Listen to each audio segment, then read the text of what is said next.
आज हम देखेंगे कि VLOOKUP को कैसे इस्तेमाल कर सकते हैं, कि इसका जितना भी एडवांस लेवल का होगा हम उसको देखेंगे। साथ ही साथ हम ये देखेंगे कि इंडेक्स मैच को कैसे इस्तेमाल किया जाता है।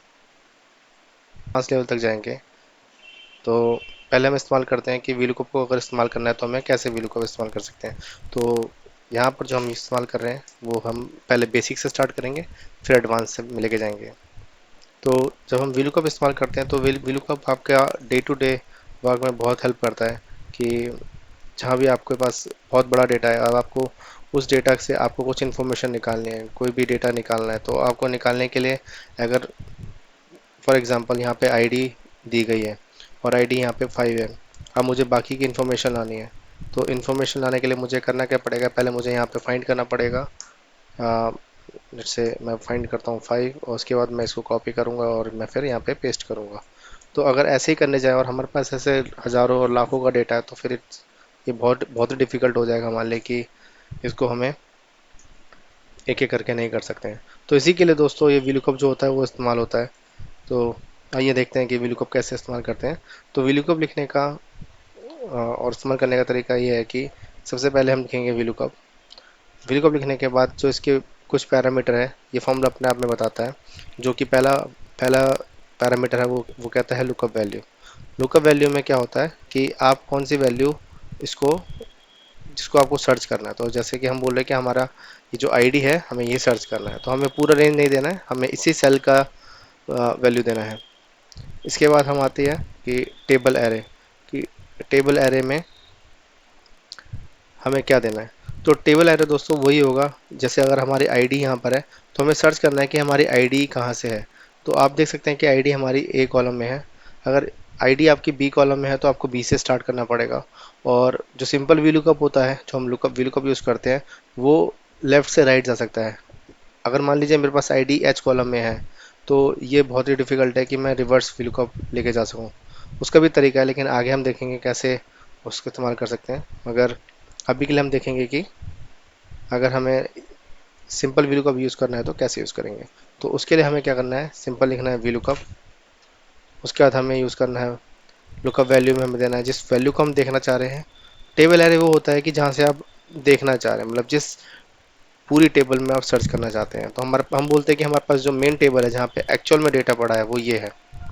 इसके बाद दोस्तों हमें क्या करना पड़ेगा, हमें इसको फ्रीज करना पड़ेगा। फ्रीज क्या होता है हम उसको डिटेल में पढ़ेंगे, मगर अभी के लिए फ़िलहाल मान लीजिए हमें F4 प्रेस करना है। तो अगर एक बार F4 प्रेस करेंगे तो आप देख रहे हैं कि आ, हर तरफ डॉलर डॉलर आ जा रहा है। ए कॉलम, ए सेल के पहले भी, ए के पहले भी, 1 के पहले भी, जी के पहले भी, 17 के पहले भी। ठीक है। तो अगर दूसरी बार आप करेंगे तो ये सिर्फ कॉलम में, ये सिर्फ रो में फ्रीज हो गया। दूसरी बार F4 प्रेस करेंगे, अब ये कॉलम में फ्रीज हो गया है, मतलब आपकी कॉलम इधर उधर मूव नहीं होगी, अगर रो मूव होगी।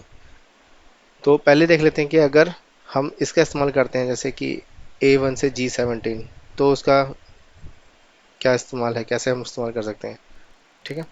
तो इसके बाद हमें पूछता है कि कॉलम इंडेक्स नंबर। तो कॉलम इंडेक्स नंबर क्या होता है कि कौन से कॉलम की वैल्यू हमें चाहिए। हम बोलते हैं कि हमें, अगर हमारा आईडी पहला कॉलम है यहाँ पे इस टेबल इंडेक्स में, टेबल एरे में, तो दूसरा कॉलम क्या है हमारा, दूसरा है एम्प्लॉय। तो हम चाह रहे हैं कि हमें एम्प्लॉय का डेटा मिल जाए, तो हम जैसे ही हम लिखेंगे 2 तो हमें एम्प्लॉय का डेटा मिल जाएगा। ये होता है कि इसके बाद जो लास्ट पैरामीटर है वो रेंज लुकअप, यानी कि अप्रॉक्सीमेटली मैच या exact match. Most of the time हम जीरो के साथ जाएंगे, यानी कि फॉल्स, यानी कि एग्जैक्ट मैच। तो आप जीरो भी लिख सकते हैं और फॉल्स भी लिख सकते हैं।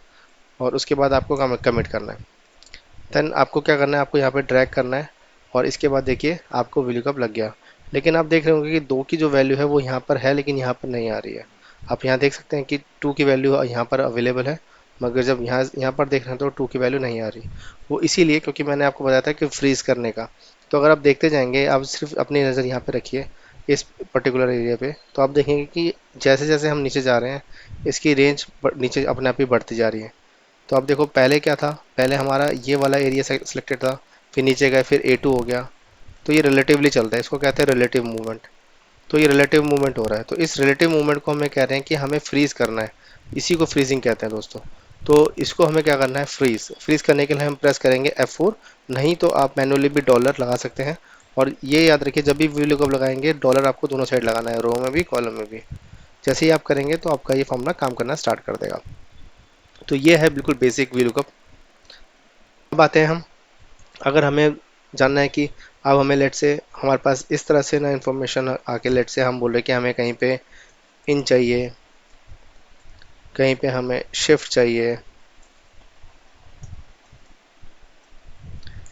तो इस केस में क्या होगा, इस केस में अगर हमारे पास मान लीजिए 10 20 40 कॉलम है, तो हम एक एक करके अगर हम करेंगे, तो मान लीजिए अगर हमें देखना है, तो क्योंकि अच्छा यहाँ पर भी हमें फ्रीज करना पड़ेगा, देखिए हमें सेल में भी फ्रीज करना है। लेकिन याद रखिए हमें यहाँ पे रो में फ्रीज नहीं करना है। रो में फ्रीज इसलिए नहीं करना है क्योंकि हम चाहते हैं कि हमारी रो बढ़ती रहे। यहाँ देखेंगे K6 है ना, यहाँ पे K5, यहाँ पे K6, यहाँ पर देखेंगे K7, यहाँ पे देखेंगे K8, यहाँ देखेंगे K9। तो ऐसे रो हमारी बढ़ती जा रही है। ठीक है। तो जैसे ही हमने इसको राइट में मूव करा, अब देखिए हमारी लुकअप वैल्यू क्या हुई, हमारी लुकअप वैल्यू हो गई एम्प्लॉय नेम, जो कि हम नहीं चाहते कि हमारी एम्प्लॉय नेम हमारी लुकअप वैल्यू रहे। हम चाहते हैं हमारी लुकअप वैल्यू हमेशा आईडी रहे। तो उसके लिए हम क्या करेंगे, हम यहाँ पे फ्रीज करेंगे के को। रो को फ्रीज नहीं करेंगे क्योंकि हमें रो की मूवमेंट चाहिए, कॉलम की मूवमेंट नहीं चाहिए। तो अब आप इसकी कॉपी पेस्ट मार सकते हैं। देन इसके बाद हम बोलते हैं हमें कौन से कॉलम का नंबर चाहिए, तो इन देखते हैं हम इन हमारे कौन से कॉलम में आता है। तो 1 2 3 4 5, पाँचवें नंबर के इंडेक्स में हमारा इन आ रहा है, तो हम 5 लिखेंगे। एंड देन उसको हम ड्रैग डाउन कर देंगे। इसके बाद थोड़ी सी इसकी फॉर्मेटिंग कर देते हैं। फॉर्मेटिंग करने के लिए ये सारे शॉर्टकट्स आपके साथ शेयर करूंगा आगे जाके मैं। तो अब आप देख सकते हैं 5 के आगे जो इन की वैल्यू आ रही है वो आ रही है 22 35। अच्छा, लगता है कुछ फॉर्मेटिंग चेंज हो गया।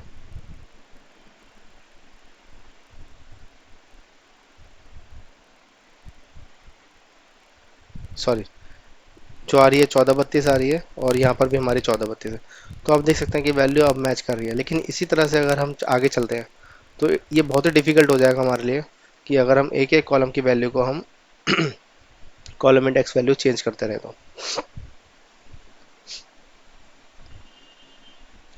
तो आइए जानते हैं कि इसको हम कैसे डायनेमिकली हैंडल कर सकते हैं। तो उसके लिए जो फॉर्मूला होता है वो होता है मैच। हमें देखिए, हमें रो पे तो हमने हैंडल कर लिया कि अगर हमें रो को डायनेमिक करना है तो हमें यहाँ पे ऐसे करना है। जब हमें कॉलम भी डायनेमिक करना है तो उसके लिए क्या करना होगा, ठीक है। तो उसके लिए आते हैं, हम जानते हैं कि हम उसके लिए ऑल्टरनेटिव क्या कर सकते हैं। तो उसके लिए एक फंक्शन होता है मैच। पहले बताता हूँ मैच फंक्शन क्या करेगा।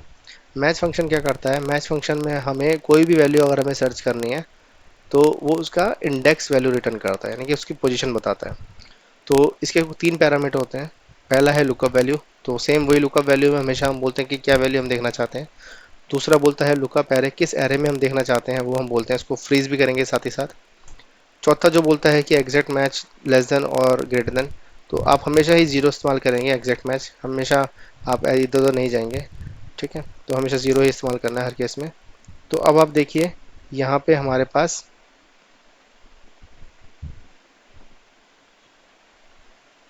ये एन ए आ गया है ना। तो हम ये देख सकते हैं कि इनकी वैल्यू सही नहीं आ रही है। रीज़न इसका ये है कि यहाँ पे हमारे पास एक्स्ट्रा स्पेस है हेडर में। तो हम ये एक्स्ट्रा स्पेस जैसे ही हम हटा देंगे, ये वैल्यू अपने आप फाइंड कर लेगा। तो ये भी हमारे को बहुत ज़रूरी है जानना कि हेडर में किसी भी तरह का एक्स्ट्रा स्पेस नहीं होना चाहिए, ठीक है। तो अब देखिए इसने सबकी पोजीशन दे दी।